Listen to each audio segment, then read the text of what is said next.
I'm Mark Greene, and I'll take you on an unbelievable ride meeting inspiring automotive enthusiasts. These are the movers and shakers, industry leaders, racers, builders, and the drivers in the automotive industry and car culture. I'll reveal their passions for automobiles and much, much more in their career choices and their personal journeys. Together, we'll unveil their triumphs and tragedies, successes and failures, and drive deep into their lives as they share their stories. You get to ride along with me on the inspirational journey, and together, we'll put the pedal to the metal here on Cars Yeah! Oh my gosh, I'm in heaven. Wow. Ah, here we go. Oh my. Oh.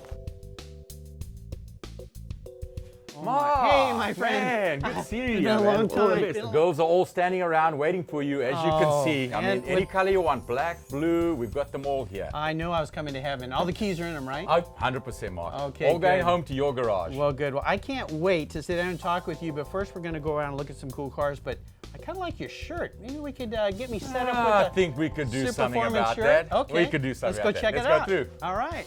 Mark, how's that shirt, man? Hey, I'm looking good. I'm part of the team. I'm part of the team now. So this is absolutely spectacular. Wow. Well, tell me a little bit about these incredible builds. I mean, I'm walking out here to Cobras, Grand Sports, Daytonas, GT40s. Does the fun never end here? Mark, you name it, what raced in the 60s that made the Americans famous, we build those cars. We have a factory, all factory manufactured. You could pick your poison. We have from, as you said, the Cobras to the GT40s to the Shelby Daytona coupes, right out to the Corvette Grand Sports. Let's start with the Cobras. Tell me a little bit about the whole process these cars go through. Okay, well basically the Mark III was what started Superformance 25 years ago. Well, 25 years ago into the US, Superformance started building cars 30 years ago, but there were sanctions against South Africa at the time, so the cars never came in. But they basically started off with a Mark III, and that's how they start off. If you look there, that's how they came into the country minus engine and transmission. And your clients can choose from all sorts of different configurations, motors, engines, body styles, paints, everything can be customized. Yeah, the sky's the limit when it comes to Cobra. We start off with as small as the 289 engine, all the way to 302, up to 351 Windsor-style engines that are stroked out at 427 and larger, to the FE, the original Shelby FE engine, iron block, and now, of course, with Shelby engines, building incredible engines for us. We have aluminum block Shelby engines from a small block Windsor style in 427 to an FE 427 and larger cubic inches. And then it carries on. Now very popular is, of course, the modern engines. We're starting to put the Ford 5-liter Mustang engine in the Coyote. Incredible engine for the car. You all of a sudden have a Cobra that gets you 26 miles to a gallon. That never happened. That never happened in the past. Wow, very nice. Now, there's something a little unique and different about this car, though. You picked it out, Mark. You got a sharp eye. That's the real deal. That's the Shelby Cobra. We build the Shelby Cobras for Shelby now. That's actually a CSX numbered Cobra, same as they would have been back in 1960 if you bought one. This is, of course, the pinnacle of the Cobra, the 427 SC, which stood for semi-competition. This was a side pipe car, and you could see the body shape and everything is exact as it was back in 1960. You can just buy it new today with a CSX number in the Shelby registry. That's the real deal. You're getting a new Shelby Cobra. And those classic colors, the blue with the white stripes, the ivory. Oh, wonderful. Yeah, this is the color that everybody wants. This is Carroll Shelby's famous Guardsman blue with Wimbledon white stripes with the white rondelles. These cars raced all over the world in this color scheme. Fantastic. I love it. All right, now we're with the Grand Sport. Now, a name comes to mind when I look at this car, August Dunford. Duntov, you got it right. August Duntov. Okay. Now, he was a famous Corvette designer, racer, built this car in the 60s, wanted the Corvette to go out and beat the Fords and beat everything else that was racing. And there were only 5 originals. Unfortunately, GM canceled the program. The 5 originals are now in very special collections. Superformance I approached General Motors for more than 10 years to get the license to build this car. And eventually we got the licensing because this was their hallowed car. This is the 63 Corvette, the mid-year Corvette. It's just a beautiful car. And We're really proud to offer this. It has the Corvette badges on the car. We're the only company outside of the Corvette factory to build the Chevrolet factory, build a car and put a Corvette badge on it. Wow. So you're looking at the real deal. Round tube frame, everything done, how it was done back in 1963. Congratulations, what a beauty. I So can't we- imagine driving this thing. Oh, it's incredible to drive, and what helps you a little, we've added power steering and air conditioning. So. Okay, just for me today. Yeah, there you go. There you go. Okay, we talked Cobra, we talked Grand Sport, and now, my love, I love these cars, the GT40. So tell me a little bit about these cars because they are famous. Well, yeah, you don't get anything more famous than the GT40. You know, the hair still stands up on my arms every time I think about this car. Right. And I've owned this car for 12 years. The GT40 is a thrill second to none. You realize why these cars won Le Mans 4 years in a row. You know, that's just absolutely amazing. And the GT40 holds the prize of being the only same car to win Le Mans 2 years in a row. 1075, the famous Mark I GT40. It was the hardest car for us to do. It's an all-steel monocoque. This is not a kit car or a replica. This is a GT40. It's in the registry as a GT40. It has a GT40 P-Series number issued by Sapphire, the company that owns the rights to the GT40. And we have already built close to 300 GT40s. Wow. Ford Motor Company only built less than 100 back in the 60s. The car is just unbelievable to drive, incredible motor car, and if you get a chance to put it on the track, you realize why this was such a real car and how well it drives even today against modern supercars. Well, maybe we'll take one of these for a ride today. I will definitely have to do that. Awesome.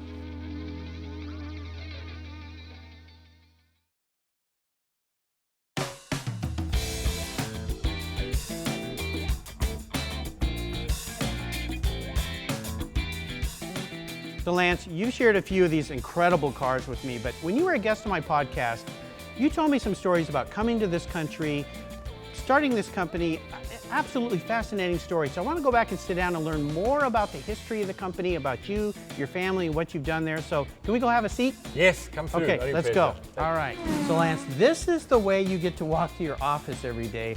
How do you ever get to your office, for one thing, but this is actually incredible, and these are some really special cars, right? Yeah, Mark, these are all 50th anniversaries of Shelby's famous cars that he raced and built in the 60s. It just blows your mind every time I walk down here. Oh, wow. Absolutely spectacular. Love it. Wow. Oh, man. This is such a fun place to be, but you know what I want to know about? The history of Hillbank and Superformance, because there's two names going on here, so go back in time and tell us, how did this all start? Well, it all started with Hillbank, and my father started Hillbank in a little city called Hillbrow, and he started Hillbank on the hill next to the bank, and of course called it Hillbank. And I came over from South Africa in 1998, December, and wanted to start a business in America. That was my whole plan. And we went down a couple of different roads, but ended up with starting a Hillbank in America. The background on Superformance was started by Jim Price and the high-tech factory in South Africa. It was the factory that built all my cars. The name Superformance came from Ron Rosen, famous South African that was involved in performance cars in South Africa. He was the Shelby of South Africa, Ron Rosen was. Anyhow, and Superformance came, they used the name Superformance because there was already a company in America building cars under the name High-Tech, building Cobras. So they had to use Superformance. And first Superformance cars came into America in '92. So that's, what do we got now? 25 years ago. Right, long time ago. Now, what I found really interesting is you're basically an immigrant coming to the United States to build a company, live the dream. You brought 3 little kids with you, your wife, and then you ran into a little obstacle, if I remember right. Yeah, you know, I had come over, I thought I was a businessman, and I really didn't have to worry about this whole immigration thing. You know, you come in to do business, you bring money to America, it's a capitalist country, we should have no problem. Right. Well, we soon discovered that immigration is a very important part, and it was a very difficult part. Yeah, we actually struggled for like 7 years, and even after 7 years, we were told we have to go back. We can leave a manager in charge of the business and go back to South Africa. Oh, no. And America's wonderful. What you do is you throw a bigger lawyer lawyer at the problem. And all I did was throw a bigger lawyer. And eventually we got the immigration right. And I'm very, very proud to say it's 2.5 years approximately ago that we got our American citizenship. And the whole family is now, we're all Americans and very proud to be Americans. Oh, absolutely. Well, we're so happy to have you. Now, when a client comes in here, one of your guests says, I want you to build me a car. Do you have cars that are just ready to go, or can you do all sorts of custom things for us? You know, we can offer you both ways. We have cars ready to go. Superformance carries anywhere around 120 cars in inventory at any time. We're the largest manufacturer. You know, people look at our industry and they sort of try and associate us with a kit car, and they really don't understand. We're a small car manufacturer. And when I say small car manufacturer, we're probably 8 times larger than what Shelby was in the 60s when he built Cobras. Wow. Yeah. Shelby built roughly 1,000 Cobras. Superformance has built over 5,000 Cobras. Oh my gosh. And you know, if you go into the GT40s, we've built 300 GT40s. Ford Motor Company only built around 100 GT40s. Sure. So yes, you can have a custom built, and as we call it, bespoke Superformance, where you can have everything that your heart desires done to the car. We have done Superformance Cobras for China, for instance, that have ABS, traction control, air conditioning, central locking, power steering, and even backup camera. So yes, we can be, but otherwise we have inventory always available. This is very much a family business. I've known you for a long time. We've met at different car shows, at racetracks, Laguna Seca, up and down the coast. But coming here and visiting you guys, what's amazing to me is, oh, there's my son, there's my daughter, there's my son, there's my wife. I mean, this is really cool to be able to work with your family. What is that like? You know, it's something I really enjoy. I worked with my father, and he was an easy guy to work with, and I'm a very easy person to work with. My kids might not agree with you. Maybe we should bring your wife in here. Yeah, they would. But now my wife and I basically, you know, people say, how can you work with your wife every single day? Now, we've known each other since we were 10 years old, and she used to come to my father's showroom. Her dad worked for my dad. So that's how far back we've been in the showroom together. So that's more than 30 years, 35 years. So Lance, when I walked in this morning, there was one special car parked out front, that black car that, caught my attention. So let's go out and talk about that. You don't miss anything, Mark. That is something seriously special. Absolutely. Let's go take a peek. All right.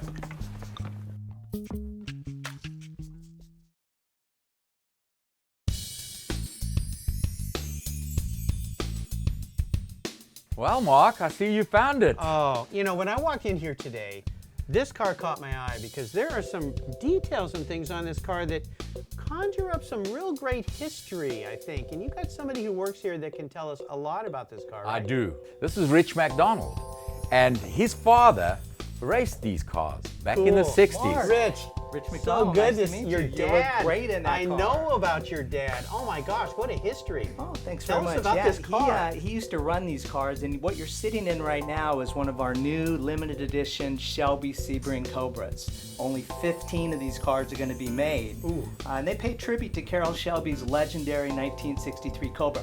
One of the unique aspects of this car is the customer gets to choose the livery between one of 4 legendary Shelby American drivers to finish their car in. So they can choose from Dan Gurney, they can choose from Alan Grant, Ken Miles, and Dave MacDonald. Oh and actually what you're sitting in right now is the Dave MacDonald livery. Each of these cars comes with the coveted, very desirable period correct CSX 2000 series chassis number. So Shelby really stepped up in order to make this run special. What you're sitting in right now is CSX 2704, and it's liveried at how my father won the 1963 Cotati victory. Wow. And it was liveried as 198. So this is a special car. Of all the beautiful cars that we have in this showroom, and I'm sure you've seen a bunch, this is absolutely my favorite. So I can be your dad, I could be Dan Gurney, I could be Ken Miles. I mean, where do you start? This is a tough choice, You have your choice. They're beautiful cars. This is spectacular. Thanks for sharing this with me. Well, Mark, I see you found our World Championship winning car. This is a dream come true. And I understand you have somebody here who can tell me all about this car. Doug is an owner of one of our Daytonas for probably 12 years now. Wow. He can tell you all about the World Championship winning car. Very cool. Shelby Daytona. I can't wait. Doug, come through. Hey, Doug. Doug. Daytona. Hey, Doug, good to meet you. Doug Campbell. Yeah, good to meet you. So tell me a little bit about this car, because I love Daytonas, but These are quite special. These are special, and especially for me, this is one of those cars that just speaks to my soul. Sure. One of the most beautiful cars I've ever seen. This car was developed by Pete Brock, who was Carroll Shelby's second employee, and Pete went to the local Art Institute for auto design, went until he ran out of money, and then went to work for GM, Right. where he did some design work, and was then hired by Carroll Shelby. And Carroll was successfully racing the 289 Cobra here in the States. Right. He wanted to go beat Enzo Ferrari on his own turf.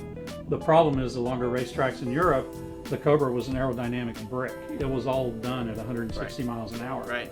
So he needed something more aerodynamic to race over there. And so Pete fessed up that he could design something. He rebodied the 289 Cobra with this beautiful, beautiful body.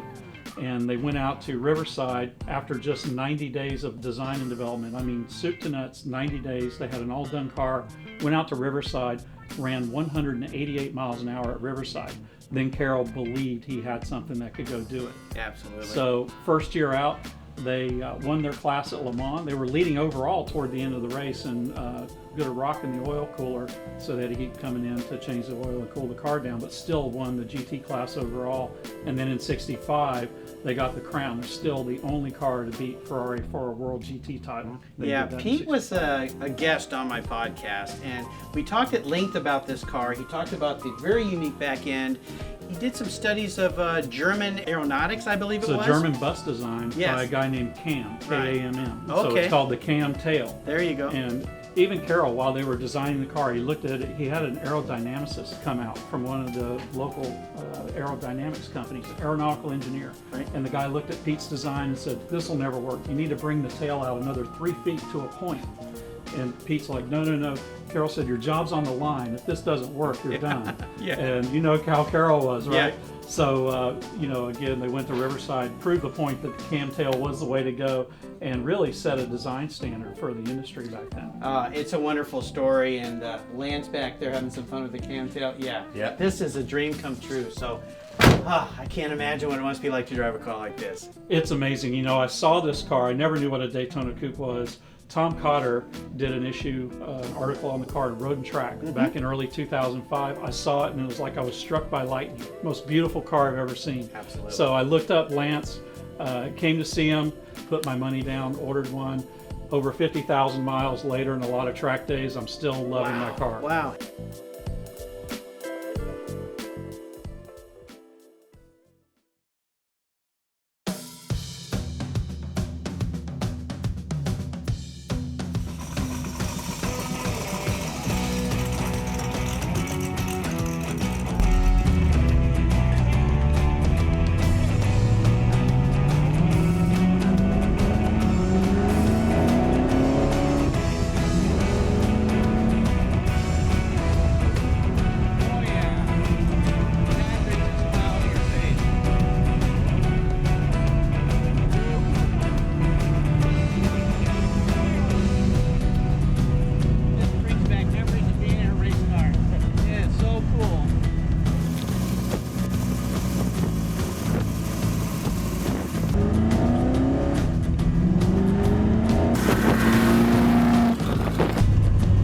Must all know when you're out. Yeah, they're 12 years, they know as well.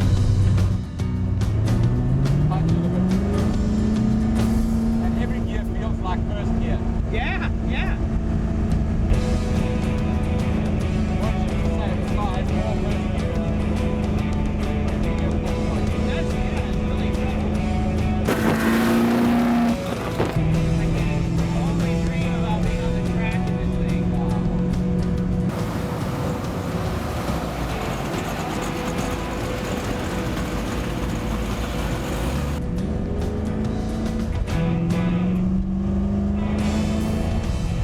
And as I said, this engine was never built to be a street engine, but we managed to sort of get it tolerable.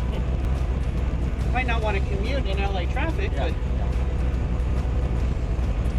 but I imagine once you've driven a while and you really get some comfort going, it's got to be magic. Well, it surprises you because it's driven portion, so you know you expect it to push because the engine's at the back. as slim as these little front tires are, it's amazing how well it handles having that engine push. And the big difference is the Porsche's engine sits behind the back wheel, or on top and behind. This actually sits in front of the back wheel. And that's what makes the difference, gives it the better handling.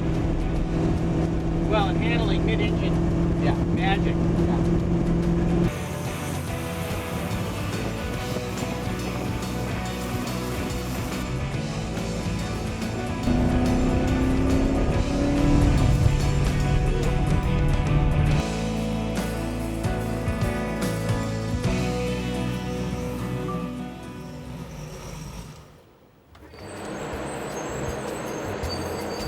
Oh my gosh, that was a blast. Oh, this is always fun, man. I'll This tell is you so what. much fun. I tell you, this day has been one of the best days ever. I'm so excited to be here, and you know, I mean, if somebody wants to order one of these, what do they do?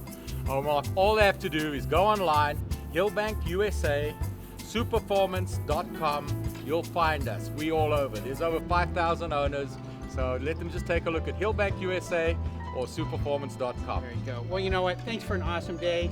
Until we talk again, I'll see you down the road. All the best. You bet. Superformance, what a place to be. Woohoo! Speeds. Camera speed. Marking. Hi, how are you doing? Good. Cool. Okay, let's Let's go. Guys, how do we get out of this thing?